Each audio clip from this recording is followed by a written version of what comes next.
Assalamualaikum warahmatullahi wabarakatuh. Alhamdulillah rabbil alamin. Summa salatu ala rasulillah. Allahumma salli ala sayyidina Muhammad wa ala ali sayyidina Muhammad. Apa kabar anak ustaz semua? Sehat? Alhamdulillah. Mudah-mudahan kita senantiasa Allah limpahkan kesehatan. Bersyukur kita kepada Allah dengan ucapan Alhamdulillahi Rabbil Alamin. Yang mana pada hari ini Allah masih berikan kepada kita kesempatan, kesehatan, sehingga kita masih bisa mengikuti proses, ya, proses belajar dan mengajar. Hari ini Ustadz mengajar, anak Ustadz mendengar apa yang Ustadz ajar. Pandemik ini tidak menghalang kita untuk tetap bisa beraktivitas, ya. Pandemik ini tidak menghalang kita, tidak mengurangi kita minat terhadap ilmu pengetahuan. Mudah-mudahan senantiasa Allah hindarkan kita daripada wabah yang mengkhawatirkan manusia pada umumnya, terkhususnya kita yang ada di Indonesia bumi pertiwi ini. Kemudian salat dan salam kita hadiahkan buat baginda Rasulullah sallallahu alaihi wasallam. Allahumma salli ala sayyidina Muhammad wa ala ali sayyidina Muhammad. Baiklah anak ustaz semua, hari ini kita pada mata pelajaran fikih. Sebelumnya mari kita buka pembelajaran ini dengan ucapan basmalah. Bismillahirrahmanirrahim. Oke, baiklah, hari ini kita akan membahas tentang jenis-jenis najis dan bagaimana cara mensucikannya. Hal ini sangatlah perlu, hal ini sangatlah penting. Karena apa? Ibadah, terutama ibadah salat, ya, tidak akan diterima, tidak akan sah secara fikih kalau ternyata ibadah yang kita lakukan ada najis, ada kotoran, baik itu najis yang akan kita bahas tadi jenis-jenisnya, ketika menempel di pakaian kita, di tubuh kita, atau di tempat kita melaksanakan ibadah. Jika itu ada di sisi kita, maka sia-sia ibadah tersebut. Maka daripada itu, ini sangatlah penting, sangatlah harus, ya, kita ketahui jenis-jenis najisnya dan bagaimana cara mensucikannya. Maka daripada itu, tetap simak video penjelasan berikut ini. Kita akan membahas tentang jenis-jenis najis dan bagaimana cara mensucikannya. Selamat menyaksikan dan jangan kemana-mana. Tetap najis dibagi menjadi 3 kategori, meliputi najis mukhafafah, yaitu kencing anak laki-laki kurang dari 2 tahun dan tidak mengkonsumsi selain ASI. Najis mughalladhah yaitu najisnya anjing dan babi. Najis mutawasithah yaitu najis selain kedua jenis najis tersebut. Sahabat muslim, pada video kali ini kita akan membahas seputar najis mughalladhah secara singkat sesuai dengan mazhab Syafi'i.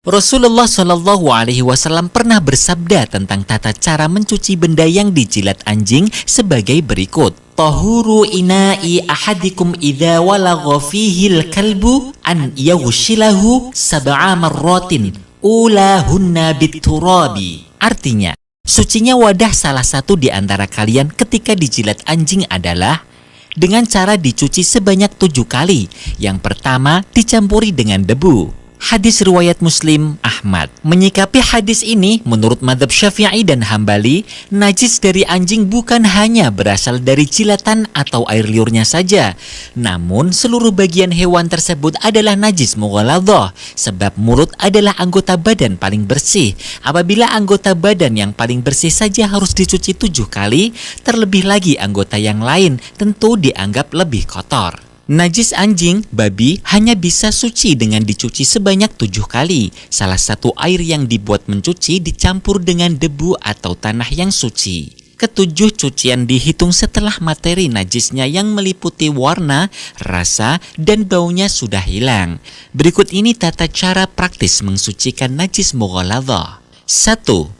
Hilangkan material najis yang meliputi 3 sifat najis mulai dari warna, rasa, maupun bau atau najis ainiyah. Bisa dengan air, batu, kertas, tisu, atau alat lain sampai sifat najis tidak tampak sehingga najis yang semula ainiyah berubah menjadi hukmiyah. Menurut pendapat mu'tamad yang disahihkan Imam Nawawi, seandainya material najis atau ainun najasah tidak bisa hilang kecuali dengan mencuci sampai 6 kali basuhan, maka basuhan-basuhan tersebut baru dihitung 1 kali.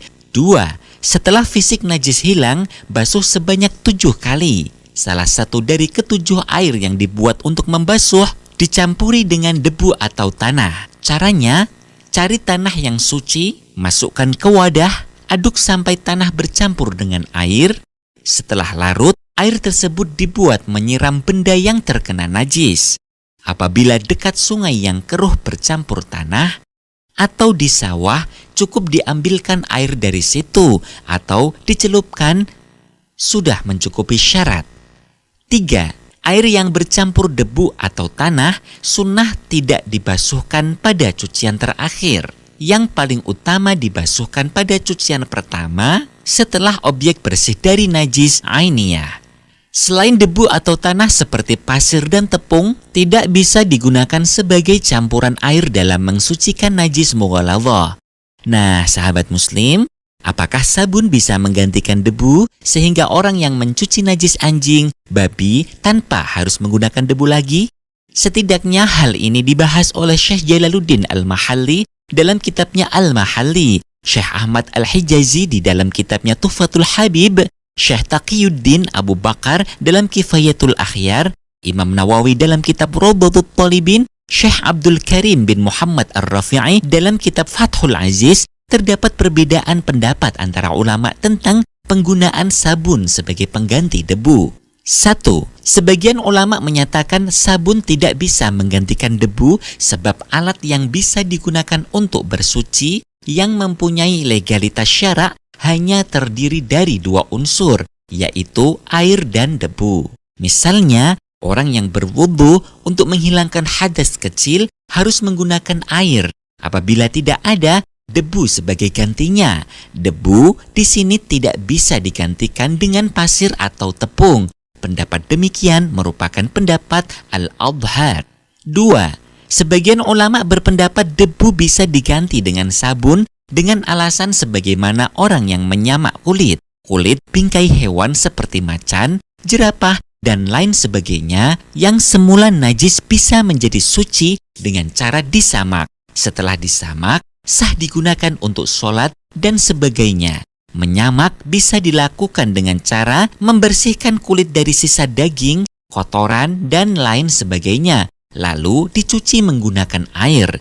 Dikasih tawas atau daun yang bisa menghilangkan sisa-sisa kotoran, daging, dan sejenisnya. Pada masalah menyamak ini, ulama memperbolehkan bahan penghilang kotoran tidak harus dengan tawas, namun bisa diganti dengan sabun. Jika sabun pada saat menyamakkan di sini bisa menduduki pengganti bahan baku yang telah disebutkan syara, maka pada bab pencucian najis mughalladhah seharusnya sabun bisa menduduki posisi yang sama dengan debu.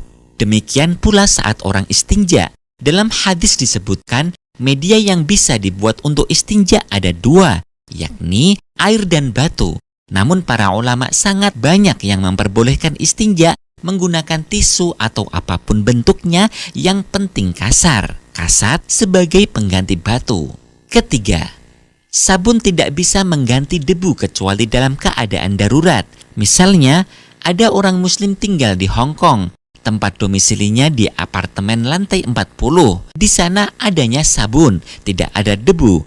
Andai pun ia turun ke lantai bawah, adanya hanya keramik, paving, atau bebatuan misalnya. Pada kondisi tersebut, orang baru boleh memakai sabun sebagai pengganti debu. Sahabat muslim, bagaimana apabila kita menggunakan pendapat yang kedua, yaitu memperbolehkan sabun sebagai pengganti debu? Jika kita menggali lebih dalam pemakaian istilah Al-Adhar pada pendapat yang pertama, maka pendapat Zahir maupun Al-Adhar masing-masing merupakan pendapat mazhab Syafi'i. Namun karena ada perbedaan pandangan yang tajam, maka yang kuat diistilahkan dengan Al-Adhar, sedangkan lawan katanya adalah Al-Zahir. Selama kita mampu, mari kita gunakan pendapat Al-Adhar. Namun jika mengalami kesusahan, kita bisa memilih pendapat Zahir. Menurut para ulama, Menggunakan pendapat dhahir masih bisa batas toleransi diperbolehkan.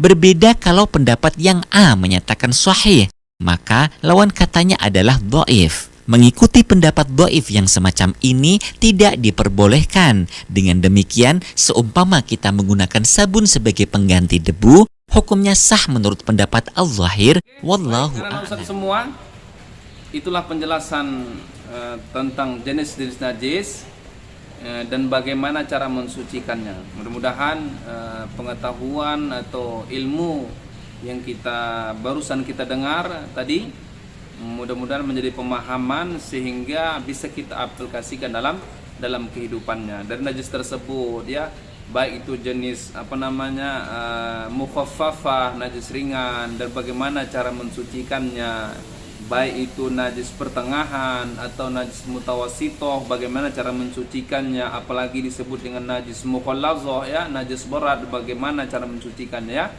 Kita sudah tahu jenis-jenis najisnya dan bagaimana cara mensucikannya.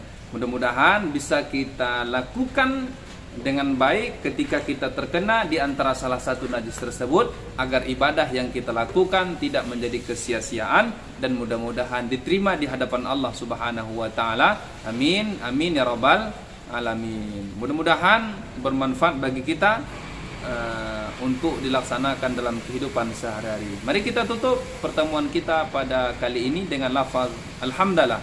Alhamdulillahirabbil alamin. Sekian dan terima kasih. Assalamualaikum warahmatullahi wabarakatuh.